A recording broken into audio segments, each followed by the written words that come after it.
इस वीडियो में हम बात कर रहे हैं नियंत्रक एवं महालेखा परीक्षक अर्थात controller and auditor general of India.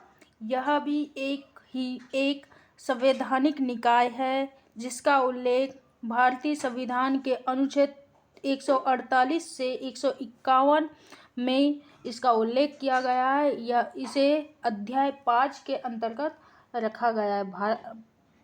ठीक है, भारत के संविधान में अनुच्छेद जो है 148 में नियंत्रक एवं महालेखा परीक्षक के स्वतंत्र पद की व्यवस्था की गई है, जिसे संक्षेप में महालेखा परीक्षक कहा जाता है। यह भारतीय लेखा परीक्षक और लेखा विभाग का मुखिया होता है। यह लोक वित्त का संरक्षक होने के साथ साथ देश की संपूर्ण वित्तीय व्यवस्था का नियंत्रक होता है।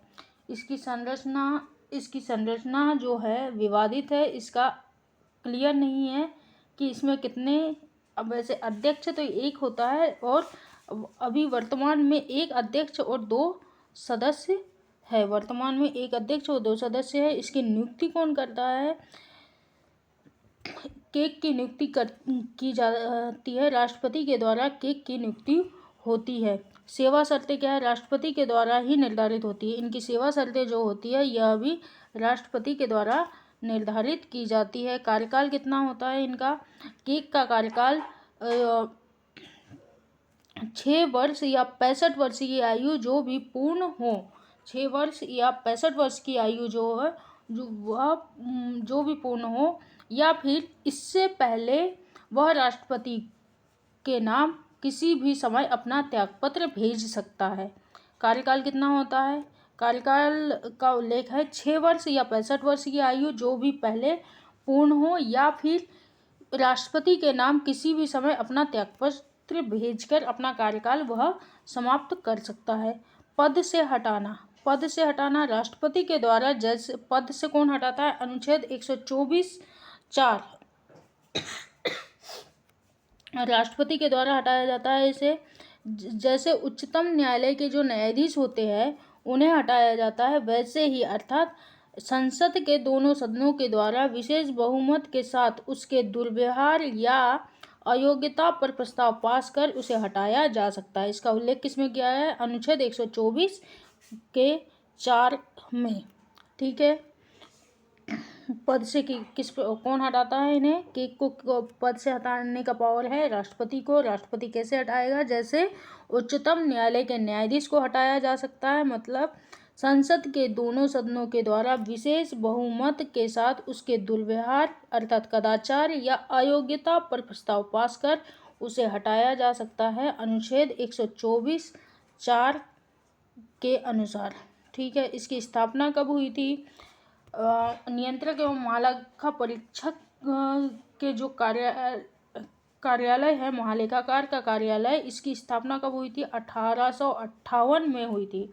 1858 में इसकी स्थापना हुई थी। और 1866 में इस पद का नाम बदलकर नियंत्रक महालेखा परीक्षक कर दिया गया था। और फिर उसके बाद 1884 में इसे भारत के नियंत्रक और महालेखा परीक्षक के रूप में फिर से नामित किया गया है।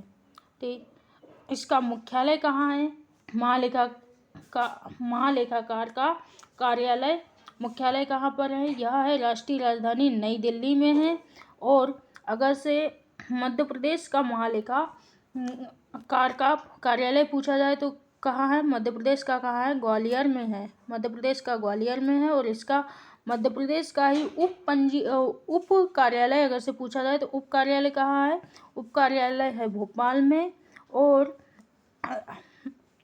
केक का नियंत्रक महालेखाकार का कार्यालय सेंट्रल में देखा जाए तो सेंट्रल में है नई दिल्ली में। मध्य प्रदेश में कहाँ है? मध्य प्रदेश में ग्वालियर में है। और मध्य प्रदेश में उप कार्यालय इसका कहाँ है?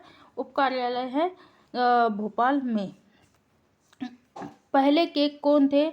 अर्थात पहले नियंत्रक एवं महालेखा परीक्षक कौन थे? यह थे पी नरहरि राव थे। पी नरहरि राव थे। इसमें नरसिंह लिखा हुआ है लेकिन पी नरहरि राव थे ये पहले केग। और वर्तमान में कौन है? वर्तमान में है गिरीश चंद्र मुर्मू 14वें नंबर के। इन्होंने अपना पदभार कब से संभाला है? 8 अगस्त 2020 से संभाला है। वर्तमान में है गिरीश चंद्र मुर्मू 14वें, 8 अगस्त 2020 से इन्होंने अपना पदभार संभाला है। और इसके पहले कौन थे? राजीव महर्षि 13वें नंबर के थे।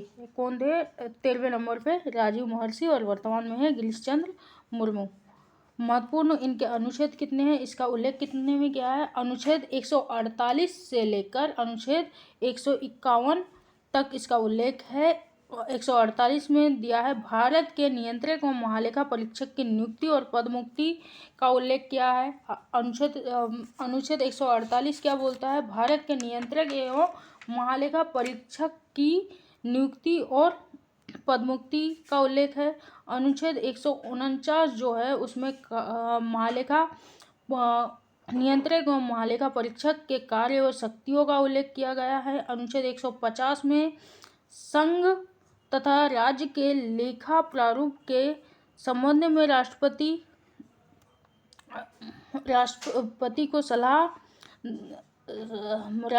सलाह का उल्लेख है। और अनुच्छेद 151 में अंक छेकन या प्रतिवेदन की रिपोर्ट। तो ये वाला जो अनुच्छेद है वह केग की दृष्टि से इम्पोर्टेंट है, क्योंकि इसमें केग जो है केंद्र सरकार के लेखों से संबंधित प्रतिवेदन किसको देगा? राष्ट्रपति देगा, राष्ट्रपति को देता है। केग का जो अध्यक्ष होता है वर्तमान में, जैसे गिरीश चंद्र मुर्मू जी है, वह अपना जो वार्षिक प्रतिवेदन है वह किसे देंगे? राष्ट्रपति को देंगे।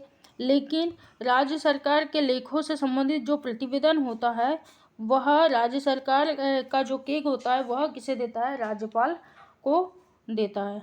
ठीक है, आगे बढ़ते हैं। केग अपना पद छोड़ने के बाद किसी अन्य पद, चाहे वह भारत सरकार का हो या राज्य सरकार का, ग्रहण नहीं कर सकता। केग जो है अपना पद छोड़ने के बाद किसी अन्य पद पर को ग्रहण नहीं कर सकता, चाहे सेंट्रल का हो या स्टेट का हो। वह किसी भी कहीं और पद ग्रहण नहीं कर सकता है। और इसके कार्य क्या होते हैं? केग के कार्य क्या होते हैं? भारत की संचित निधि, प्रत्येक राज्य की संचित निधि और प्रत्येक संघ शासित प्रदेश जहां विधानसभा हो से सभी व्यय संबंधित लेखाओं की लेखा परीक्षा करता है। ठीक है, पदेन सदस्य कौन कौन है अभी वर्तमान में? इसके राजीव महर्षि 13वें थे। और अध्यक्ष की बात चल रहा है, राजीव महर्षि जो थे वह 13वें नंबर के थे। और अभी वर्तमान में कौन है? गिरीश चंद्र मुर्मू। कौन है? गिरीश चंद्र मुर्मू जो है वह